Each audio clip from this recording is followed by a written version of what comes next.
Mabuhay yan! Maraming salamat naman po sa Panginoon. Kasama-sama na naman po tayo na safe po ang lahat. Yan, sa nagsasabi, tanggalin mo wallet mo pag kumakain. Siya lang po, kasi ng mga nakarang araw, ito po sinasabi ko, the renovation po yung buhok ko. May mag-sponsor po siya. Inspired by Johnny Wick. Weakest link. Diba? Ibig sabihin mo yung animalistic appeal. Bangis. Kuya, parang hindi naman animalistic appeal yung dating mo, parang kang poodle. Yung tenga di ba ng poodle? Parang ganun yun. Ano pansinin niya? Okay, sasalawatan po muna natin ng Panginoon. Panginoon, maraming salamat na lang po sa biyaya binigay niyo po sa amin sa araw po na to. Naway ang bawat isa po, may napapagsaluhan po sa pagkainan kasama po ang pamilya. At kung hindi po hiling po namin ay kaligtasan, lalo na po yung malalayo po sa kanilang mga mahal sa buhay, kayo na po ang bahala po sa amin, isinusuko na po namin sa inyo lahat sa kanan ni Jesus. Kasi na po natin. Ito pong ginawa ko, homemade, garlic and sweet longganisa. Meatballs. Tinanong magmumukbang itong. Sabi ko may longganisa kayo niya po nabawasan. Nandun po sila sa terrace. Sabi ko doon muna sa terrace. May table naman doon. Kumuha lang kayo ng juice.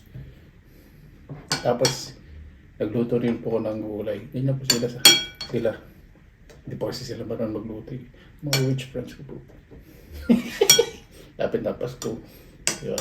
Kailangan haba na ng papel. Ay, nako.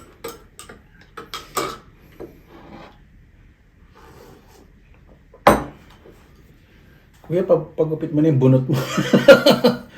Basta meron daw pong gagawin dito sa buho.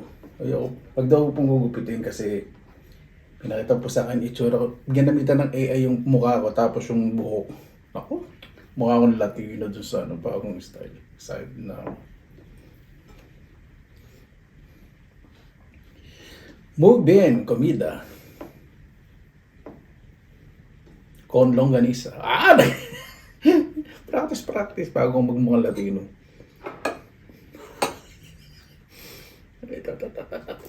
Ito tinitipid ko talaga.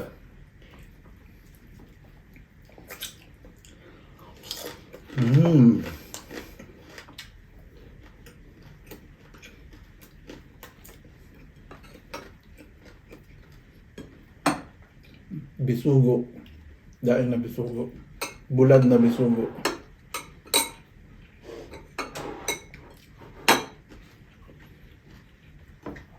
Longganisa. Oh.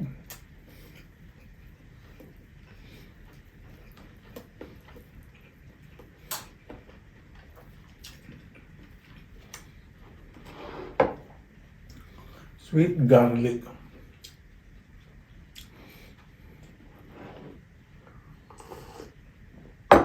Alam niyo po yung buko, parang sirang payong. Yung sirang yung alambre niya yung itsura.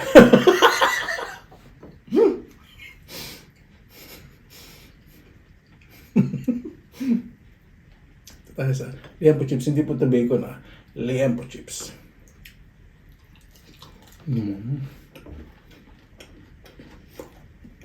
Gusto ko may kunat, may lutong, hindi masyado maalat.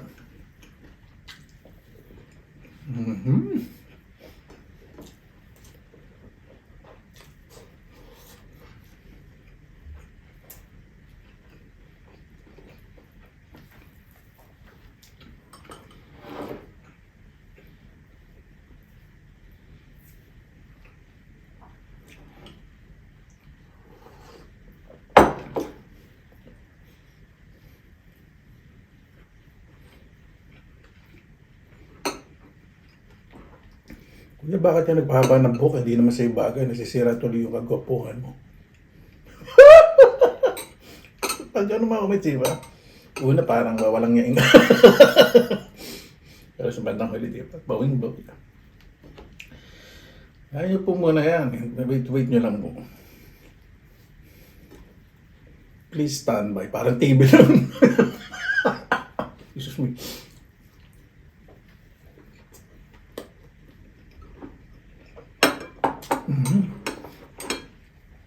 Bagong alam mo sa sukang mangkang.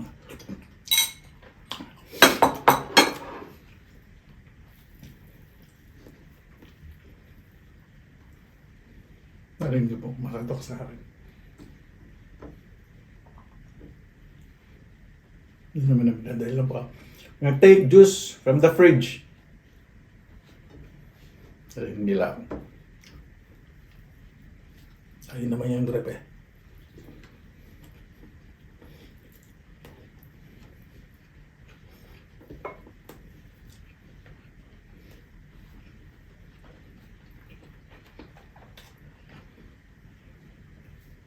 Oo, ano? Ano yung ano? Para saan ko po pahaba ng buka na ganito? Kasi dumating po dito malamig. Sobrang busy yan. Doon medyo mahaba siya. Okay naman siya. Bagis ng dating. Ngayon panis na. Mm-hmm.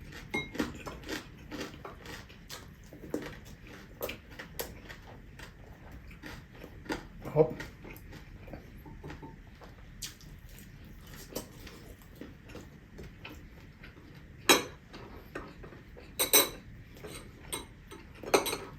Ito po yung paborito sa tulong. Isa sa lutong paborito ko sa talong. Dito tapos bagong alamang na may ano, sukang maanghang. Tatalang gusto ko po torta sa inihaw. O kaya sa dinengdeng yun. Para sa dinengdeng po gusto yung talong. Mm-hmm.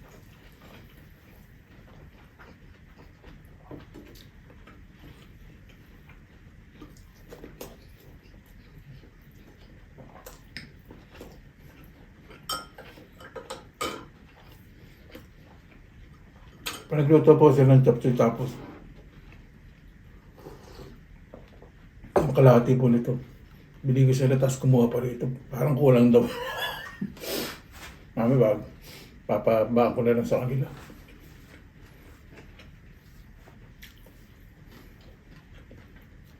Tapos na po holiday nila eh.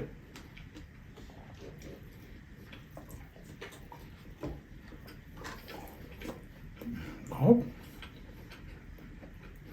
Bagaan ko naman ang almusal.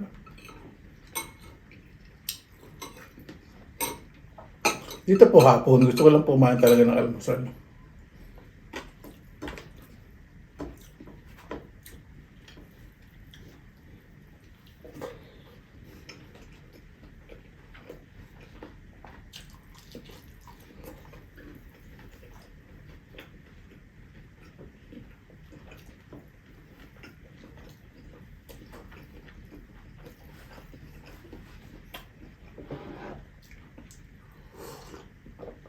Cappuccino po yung, tama cappuccino with caramel. Sarap.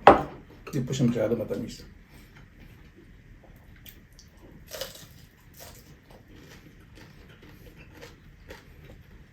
Buti yung daing dumating sila, hindi ko niluluto. Ayaw po kasi nilamoy niyan.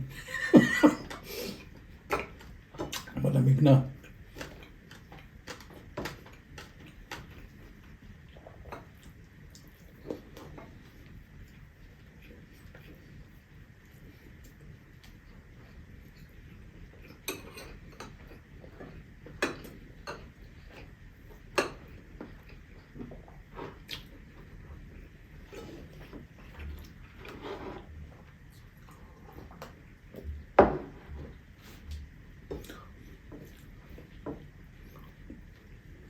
Alam niyo po yung tsura ng buko din. Pag nagbubukas kayo sa mga taga-probinsya po yung mga nagkokopra, nagtatanggal ng balat po ng nyog.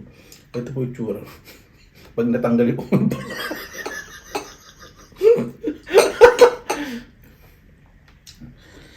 Mas okay naman po ngayon yung katatuhan yung sarili po, di ba? Kasi po ibang tao. Di ba?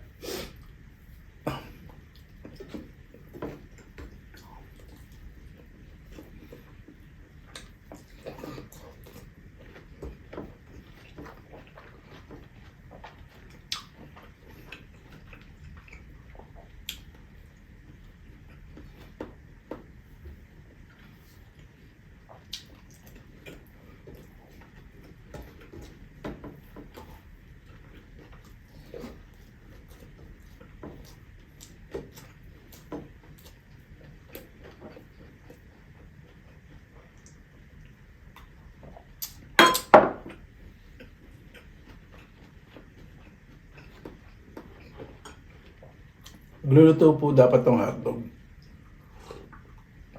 Sabi ko, na hindi. Ito yung ganito para match. Kasi pag may hotdog, may ketchup. Hindi siya. Pag ganito, may hotdog, may pritong itlog. Di ba ganun? May bacon yun. Kaya din pera pag ganito. Match ang taste.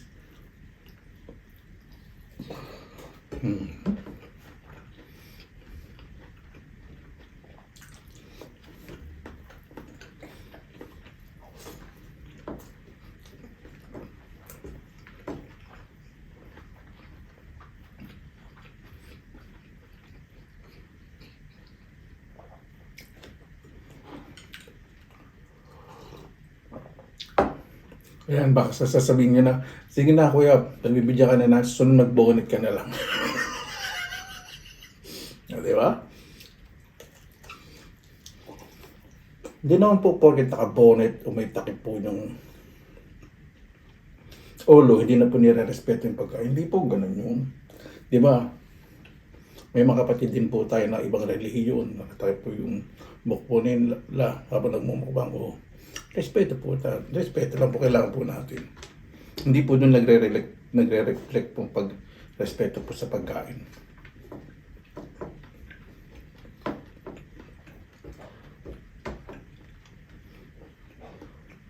Yun. Buubo na sila. Busog na. Busog na makapal ang mukha niya.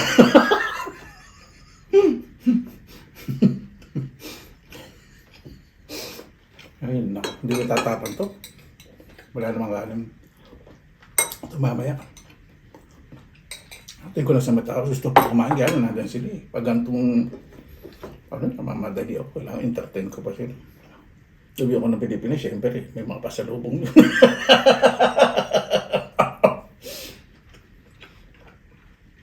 Pag nagbigay sa akin ng pasalubong, minsan pera. Pero pag binibigay sa akin, hindi ko tinatawag, pero pinipilit din. Siyempre ako na pinipilit. Hindi naman ako may pag pera. Bibili ko po sa sila Pilipinas, yung pasalubong po sa kanila.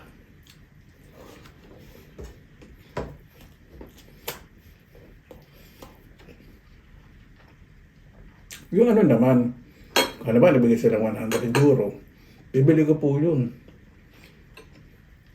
70 euro yung bibili ko. Parang 30% tubo sa akin na yun. Hindi, gagastos din ko po yun. Minsan, binibili ko po more than 100 euro. Ayoko po maging abusado sa kanila. Ayun po yung puhunan ko eh. Para isama. Para tuloy-tuloy yung dating ng blessing.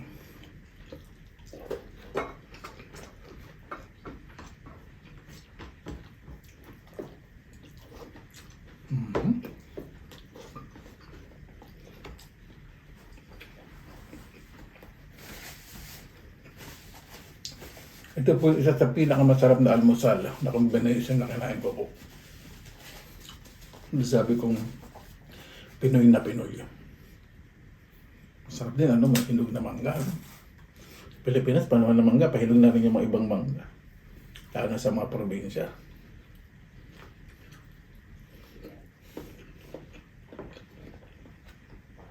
Sarap din po may mga tanim na mga gulay. Kung may bakuran po kayo. Kahit wala, kayo nyo lang po. Hindi ko naman sinasabi, gawin nyo. Dahil lahat pong kinikilo na. Dati, ang peraso po ng saging nakatangtundan eh. Per peraso.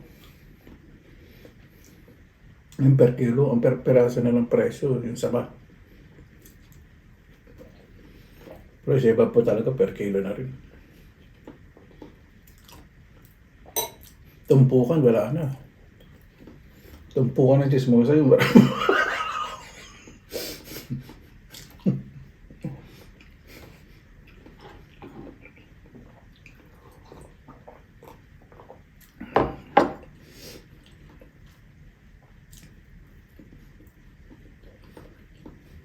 Kaya doon sa mga nagbabalag po na nasa probinsya, yan po yung gusto ko eh.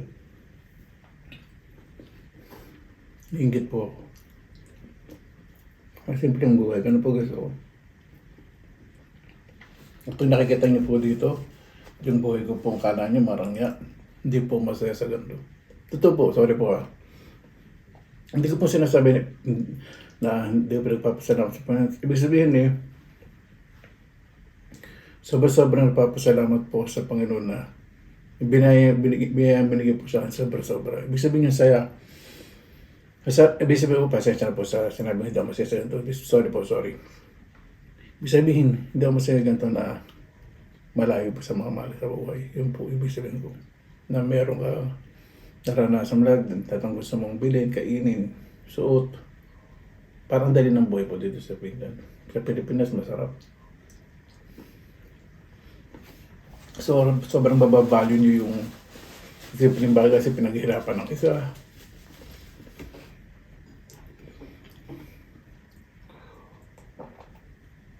Ito po kasi may trabaho at lahat. Wala. May makakain po. May suporta po ng gobyerno.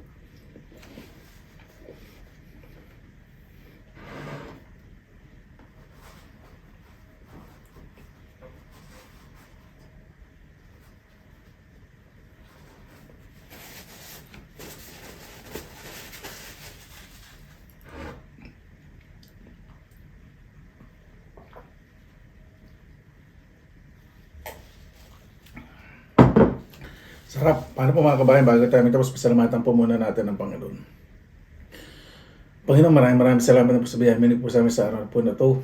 Naway ang bawat isa po. May lamang po yan bago po matulog. Kung wala po hiling po namin kaligtasan, mas mahalin po ang pamilya, lalo na po mga magulang. Kayo na pong bahala po sa amin. Isinusuko na po namin sa inyo lahat. Sa ngalan ni Jesus, amin. Paano po? Maraming salamat lang po sa inyong oras na ilan sa pinilangan lakbay. Basta lagi po tayong positive vibes, good vibes. God bless. God po lagi magandang araw. Laban lang!